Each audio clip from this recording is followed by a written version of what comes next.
জিনিসকে গুছিয়ে বলার জিনিসটা আমি অনেক জায়গায় বলেছি, চাকরিও পেয়েছি। এবার বলতে যে চাকরি এই জিনিসটা আমি কোনোদিন পাবো ভাবতে পারি, আমি কোনোদিন চাকরি করে জিনিসটা আমার মাথাও ছিল না। আর কোনোদিন আমি সরকারি চাকরি পরীক্ষা দেবো, যেটা 2014 সালে জানতাম। আমি প্রথম চাকরি করেছি 2014 সালে, যখন দেখি যে প্রাইভেট কোম্পানি আমার হবে, ওরা আমাকে নেবে না, তখন পরীক্ষা করতে, তখন স্যারের কাছে পড়া করতে তারপরে চাকরি করা। 2019 সালে আমার জীবনে একটা ট্রান্সফর্ম ঘটেছিল, যেটা আর হয়নি। তখন আমি ছেড়েছিলাম এই কারণে যে আমি বিসিএস করবো, কারণ 2018 সালে প্রথম আমি বিসিএস দেবো, আর 2019 সালে যদি ট্রান্সফার ঘটাবো যে এগুলো বিসিএসই করবো, আর কিছু হয়ে যাবে। 2019-এ বিসিএস দিলাম, করবো না। 2020-এ দিলাম 127 উঠলো, 90 পেয়েছিলাম।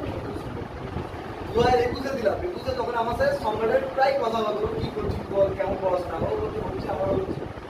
আমি যখন পরীক্ষা দিয়ে বেরিয়ে এলাম, আমি সম্রাটকে বললাম কেমন হয়েছে, মোটামুটি আমি মোটামুটি বাড়ি গিয়ে যখন বেরোলাম, বললাম এটাও হবে না, কিন্তু তাও একটা আশা ছিল, মামুর ছিল, হয়নি।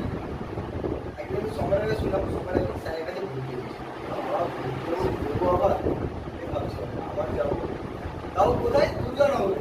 তখন আমাকে স্কুল শুরু হয়নি, এইখান থেকে দুর্গানগর যেতে হবে, আবার আসতে হবে। এই মা বললাম, মা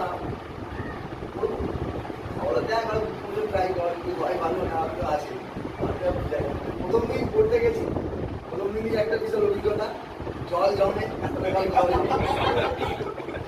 যাই হোক, প্রথম দিন গিয়েই আমি একটা আলাদা অনুভূতি মানে শুরু পেলাম যে স্যারের যে পড়ানোর স্টাইলটা, স্যার কিন্তু স্যারের মতো পড়ায়। প্রথম কথা, স্যার সবার সঙ্গে মেশার চেষ্টা করে, যেভাবে পড়িয়ে তোমরা যাতে বুঝতে পারো। এবার তোমরা যদি পড়ে গেলে বুঝতে পারো, যদি আমি স্যারের যে বুঝিয়ে তাহলে কতটা নিতে পারছি যাই না, যদি 1% নিতে পারতাম, আমি দাবি সব বলতে পারতাম, এবার যদি বিসিএস স্কিলস ক্র্যাক করতামই করতাম। হয়তো কোনো মধ্যে স্যারের যেগুলো বলেছে আমি হয়তো নিজেরই দোষ, যে আমি পুরোপুরি নিই, আমারই দোষ বলতে হবে। তাও আমি একটা কথা বলতে চাই, স্যার যখন যেভাবে পড়ায়, স্যারের পড়ানোর স্টাইল সবার থেকে একদমই ডিফারেন্ট।